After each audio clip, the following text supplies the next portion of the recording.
Halo, assalamualaikum teman-teman. Video kali ini aku mau kasih sedikit cerita tentang pengalamanku yang lagi marak nih akhir-akhir ini, virus COVID-19. Dan ini menyerang keluarga aku.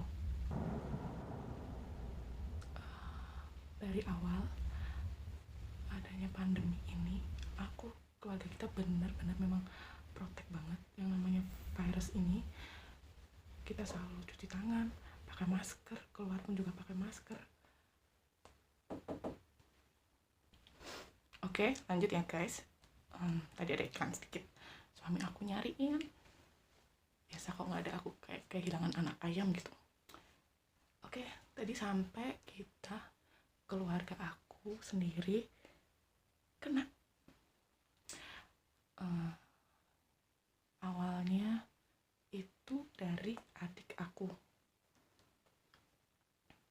Dia itu hari apa sih ya, itu Jumat, tanggalnya lupa, tanggal berapa, pokoknya bulan Juni kemarin, hari Jumat, dia udah ngerasa badannya gak enak. Kita pikir itu karena dia ada amandel, karena memang dia ada riwayat amandel. Jadi kita pikir itu karena mungkin amandelnya kambuh. Biasa kan kalau orang amandel kecapean sedikit itu amandelnya kambuh. Oke, kita kasih obat biasa, obat penurun panas. Habis itu hari berikutnya panas masih, tapi stuck panasnya, kok nggak turun gitu, 38, 37, 38, 37 gitu terus kan, di angka yang sama. Aku curiga, kok panas tapi nggak turun-turun. Habis itu panas nggak turun-turun kan, stuck di angka yang sama, 38, 37, 38, 37. Habis itu dia ada nyeri telan kan, mungkin karena amandel, jadi ada nyeri di tenggorokan. Tapi ini curiganya kenapa panasnya nggak turun-turun di angka yang sama. Setelah itu besok harinya aku kontrolin ke dokter kan. Aku kontrolin ke dokter kan. Kata dokter nggak apa-apa, memang ada amandel. Habis itu dikasih obat buat amandelnya sama obat penurun panas. Pokoknya obat lah buat amandelnya, ditunggu sampai 3 hari. Kalau memang nggak bereaksi, kontrol lagi, cek lab. 3 hari kalau nggak ada reaksi itu baru cek lab gitu kan. Advice dokternya begitu. Setelah itu udah kan, setelah 3 hari nggak ada perkembangan sama sekali, nggak sampai 3 hari deh, 2 hari setelah kontrol.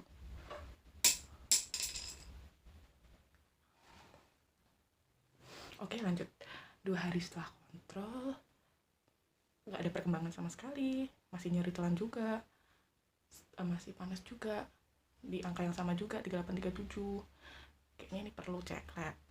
Oke, kita kontrol lagi, kita minta cek lab dikasih untuk periksa DB sama tipes.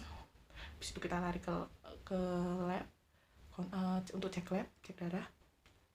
Setelah itu kita tunggu hasilnya bagus. Untuk DB nggak masalah, untuk tipes juga nggak ada masalah. Wah, curiganya ini mengarah ke COVID. Setelah itu aku minta ke dokternya untuk antigen sekalian. Nggak di antigen aja, sekalian langsung di antigen. Hasilnya sore, dan itu hasilnya positif. Nah, kita serumah panik kan, kenapa bisa gini kan. Setelah itu adikku langsung aku masukin ke kamar. Udah masuk kamar, pakai bahasa Jawa, wis mau kamar weh, wis tutup golek aman nih, aku bilang gitu kan, versi Jawa. Habis itu masuk kamar, des. Kita pikirin nih, gimana nih, kita apa yang pertama pertama yang harus dilakuin apa aja. Kita pikirin, kita shock kan, kita pikirin apa aja yang perlu dilakuin. Setelah itu hari berikutnya kita semua swab antigen. Aku, suami, bapak, ibu, karena aku tinggal masih sama bapak ibu, sama anak-anak. Setelah itu hari berikutnya yang pertama swab, aku sama ibu, alhamdulillah banget nih, negatif. Oke, nggak masalah, aman kan. Setelah itu sorenya suami sama bapak antigen, alhamdulillah suami aku negatif. Cuman bapak aku positif. Gimana ya, bapak aku nih dibilang tanpa gejala juga iya, maksudnya enggak yang kayak adik aku yang panas, demam, nyeri telan, enggak. Mungkin karena OTG dan mungkin juga karena imunnya lagi nggak fit, imunnya lagi ngedrop, jadi kebawa virusnya dari adik aku. Nah, setelah tahu bapak aku positif, anak-anak aku langsung dicek semua sama suami, kebawa ke klinik, di antigen, alhamdulillahnya negatif, alhamdulillah. Setelah itu kita pikirin cara gimana biar ini nggak nyebar jadi satu rumah. Kalau cuman yang kena cuman satu, mungkin kita bisa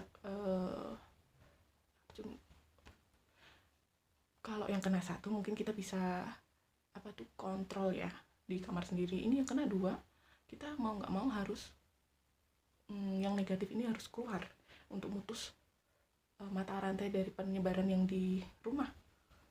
Akhirnya kita pikirin, suami aku pinjem rumah adik aku, buat adik ipar aku. Terima kasih banyak udah minjemin rumah untuk kita ngungsi, alhamdulillah. Semoga Allah yang balas ya.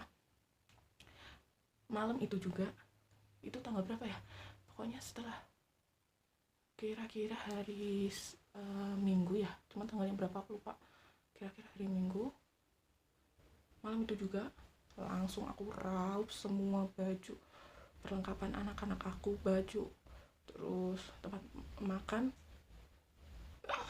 tempat mandi, pokoknya semua, baju aku, baju suami, baju ibu, raup semua. Kita pindah malam itu, kita ngungsi malam itu juga ke tempat rumah adik aku. Kebetulan kosong kan, dia ada rumah dua, yang satu kosong, jadi kita pinjam untuk tinggal di situ sementara, stay di situ untuk sementara. Setelah itu kita langsung pindah ke rumah itu sementara, tapi kita tetap pantau kondisi adik sama bapakku. Ya, oh ya, ada yang ketinggalan kemarin. Waktu adik aku kena itu, aku langsung kontak teman aku yang perawat. Aku minta tolong untuk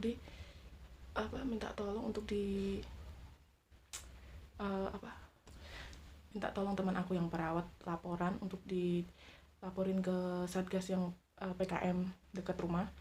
Alhamdulillah dibantu. Terima kasih untuk teman aku itu, semoga Allah yang membalas. Oke, kita lanjut ke cerita selanjutnya. Aku tetap pantau kondisi bapak sama adik aku dari sana, kita tetap video callan, tapi tetap sama aku bolak-balik rumah sama tempat adik aku, pantau bapak aku. Dan alhamdulillahnya di sini ini warga rumah aku itu tanggap cepet gitu.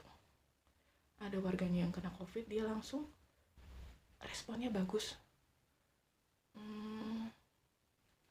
Dia bantu prepare, dia bantu perkapnya apa yang dibutuhin. Alhamdulillah lah, punya tetangga yang baik banget, kasih support, kasih dukungan untuk keluarga aku. Alhamdulillah. Setelah beberapa hari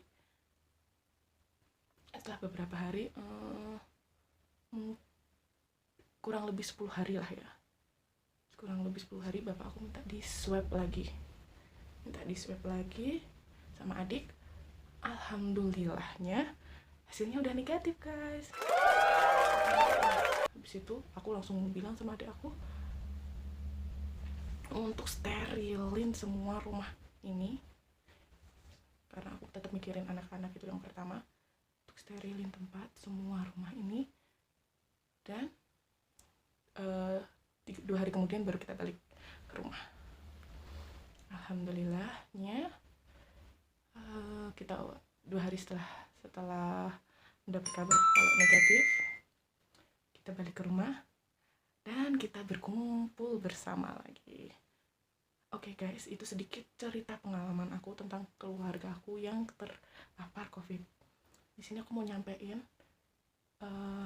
tetap kalian harus jaga kesehatan, makan minum vitamin.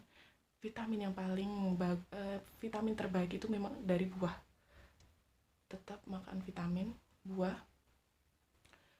Jaga prokes, itu yang paling penting, 5M sesuai anjuran pemerintah. Memakai masker, menjauhi kerumunan, mengurangi mobilitas, mencuci tangan, dan apalagi satu lagi menjaga jarak. Itu yang paling penting, itu dasarnya guys. Memang ini kita lagi dianjurin untuk vaksin, itu memang penting. Cuman kalau kita nggak terapin prokes, itu sama aja divaksin. Kalau kita nggak prokes juga nggak, kayak mubazir gitu. Kalau aku vaksin itu kan hanya sebagai benteng. Itu kalau sepengetahuan aku ya, kalau kita kena pun itu mungkin gejalanya enggak seberat kalau kita belum vaksin. Seperti itu. Vaksin itu juga penting, tapi yang terpenting itu adalah 5M itu tadi. Dan tetap jangan lupa untuk prokes, itu paling penting. Oke. Makasih ya guys udah dengerin cerita aku ngalor ngidul, bahasanya masih kesana kemari, masih nggak jelas, namanya juga masih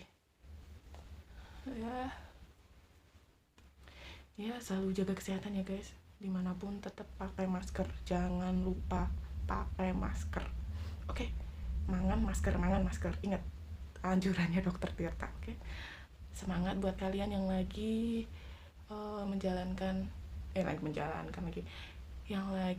berjuang melawan virus ini. Tetap semangat, kalian gak sendirian, banyak orang baik yang ada di sekeliling kalian.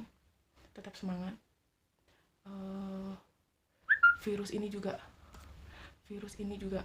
makhluk Allah, kita semua ini makhluk Allah.